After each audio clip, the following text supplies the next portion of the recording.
You love me? Dude, you my nigga. The fuck? All the shit that we've done with, has that shit changed? No. So we can love, so we do get love unconditional. It's just by us. Yeah. By us. In general. Yeah. Yeah.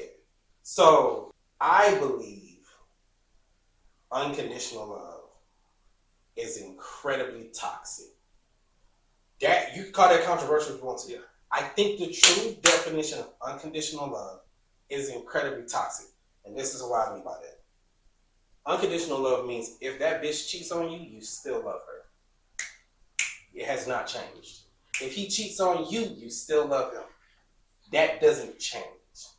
If they shoot you, that doesn't change. If they stab you, that doesn't change. Unconditional love can be, and if you really gonna follow it, incredibly toxic. Well, it also depends on the circumstances that lead up to it. I don't disagree. Because like, you shoot me, no. At that point, get so my point being, it's damn near impossible to really have that. Yeah, because there's only so much of that you're going to take.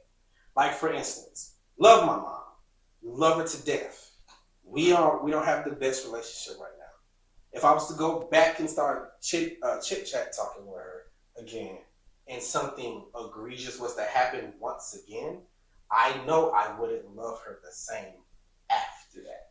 Mm-hmm. But is unconditional love different as far as like relationship with spouse versus like family?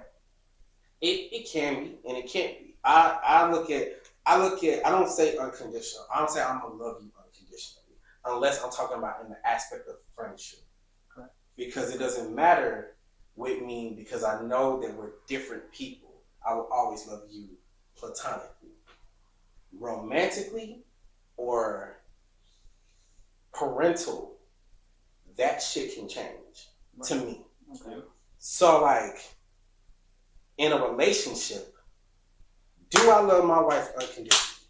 As the person she is, yes. As my wife, no. Because if you end up mistreating me for an extremely long period of time, eventually it's gonna disappear, and I gotta go. Yes, absolutely. So I can vouch for that one. So there's limits to it with me. I would agree with the limits. Yeah. Yeah. So I'm saying like, but when you say unconditional, that means that no matter the condition, you still love this person. Well, so that's why I say it's incredibly toxic in the form of other people, not yourself. Well, if you can love yourself unconditionally, and you should, right? But other people, you can also love them unconditionally, but you gotta set a boundary as to what that love is. In a relationship, I don't think it should be unconditional. I don't think it should be unconditional. In a friendship, to some extent, I think it should, because in a relationship, I'm not just dependent on you financially and physically. I'm dependent on you spiritually. Because I'm with you every fucking day. Yeah. You literally can change the ecosystem of how I feel.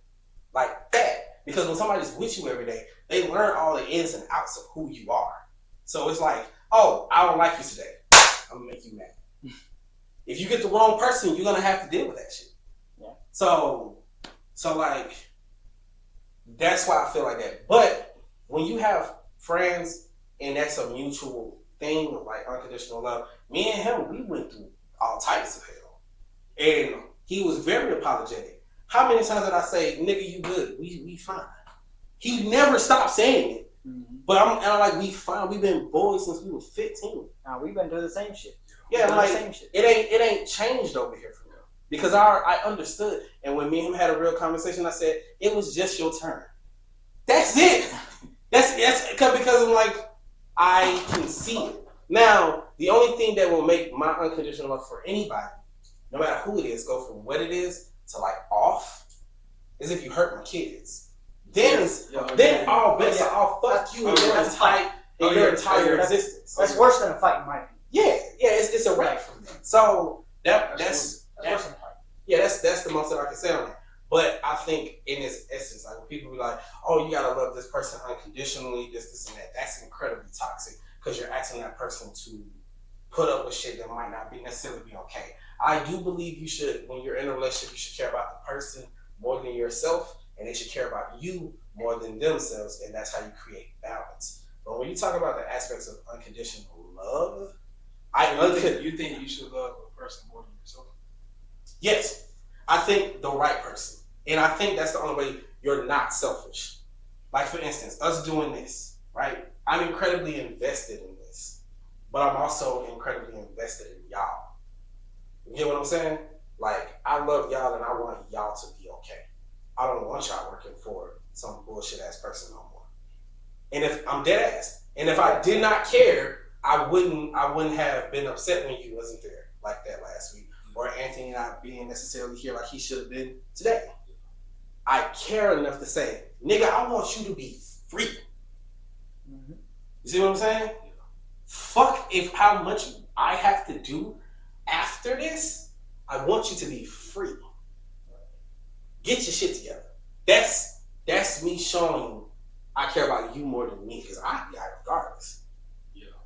But I'm putting my time into this for not just myself. I think if more people were like that, the world would be fucking way better than what it is.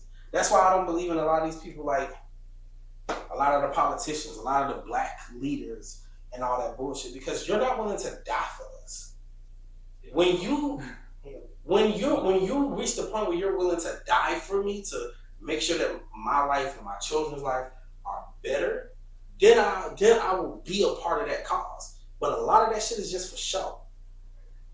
Like, there's a reason why we got fucking plaque of Malcolm X, Martin Luther King, motherfucking Muhammad. Yeah, Muhammad Ali was willing to do it. Kareem was willing to do it. Bill Russell had to go through all that time. It's a reason why we look at them in high regards, because they was like, I'm willing to take this hit for everybody. Follow me. That's a fucking leader. So a lot of women are like, nah, listen, like Reverend Al, whatever the fuck his name is, and all, nah, nigga, fuck all that. You just a talker. That's all you are.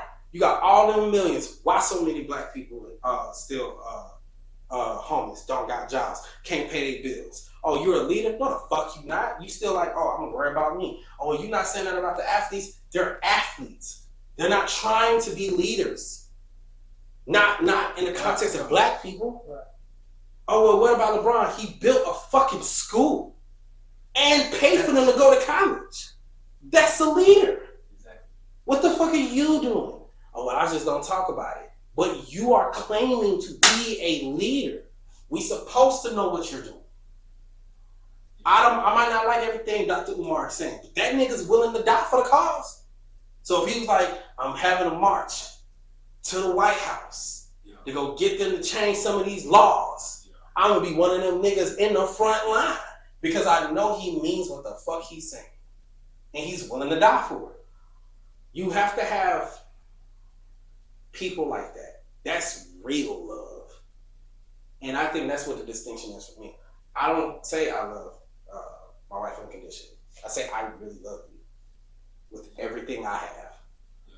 Because as much as I have is what I'm gonna give. And it's up to you how much that is. That is a fair statement. Exactly.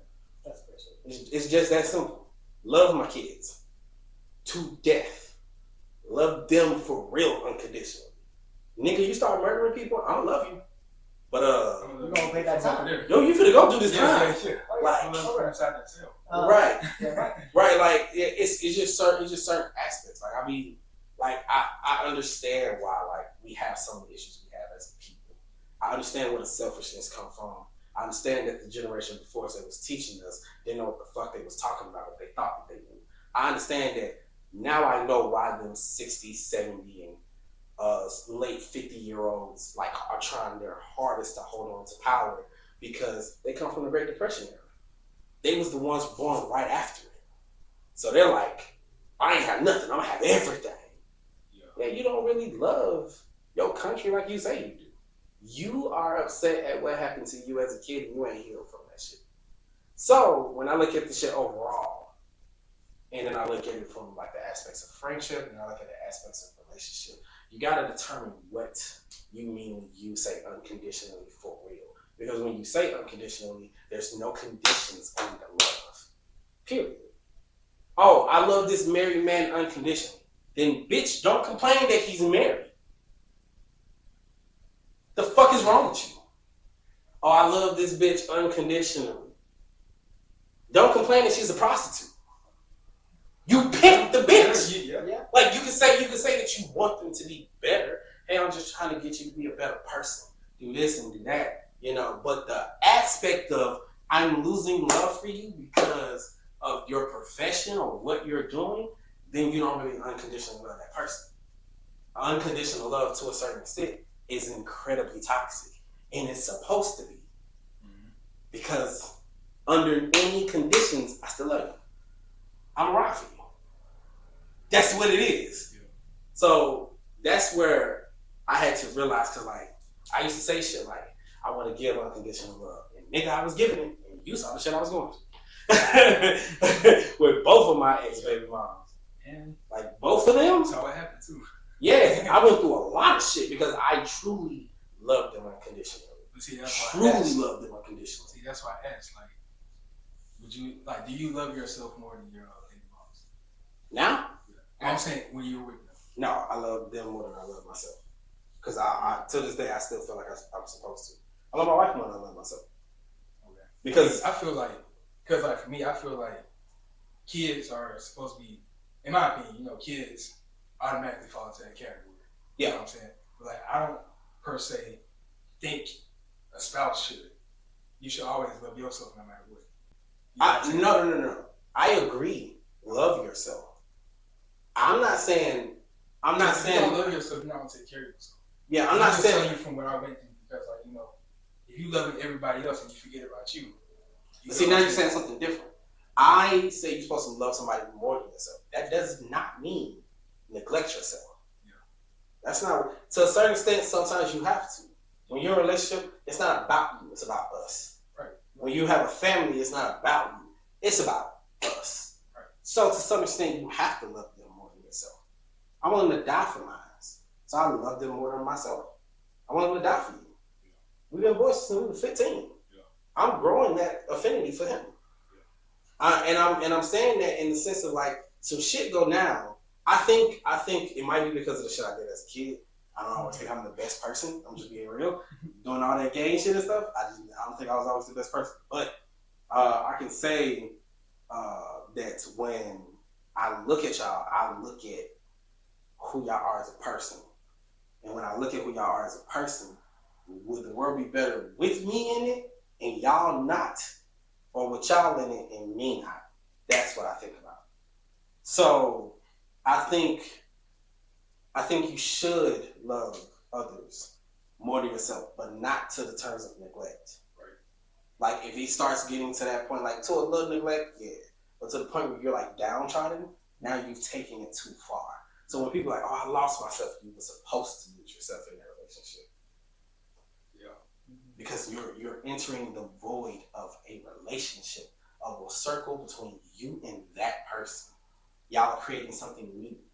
When they say, oh, get your shit, get my shit, we come together, we'll figure it out. Yeah, get your shit, get my shit, we come together and form this new fucking thing. Yeah. This new life structure. Yeah.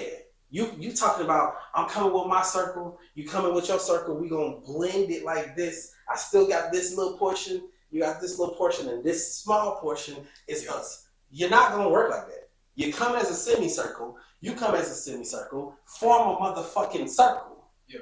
And then you'll be okay. But everybody's still trying to hold on to this aspect of self. When in a family, you're supposed to be selfless. I don't teach my kids to act on just themselves. Nigga, you got a little brother looking at you. Yeah. What you do will affect him. And it's not because I'm putting too much responsibility on you. I have been a big brother and I have been a little brother. I was a little brother and still am, been for a long time. Until this day, if my brother was right here, it doesn't matter. My eyes will light up because this nigga's still in my mind like God to.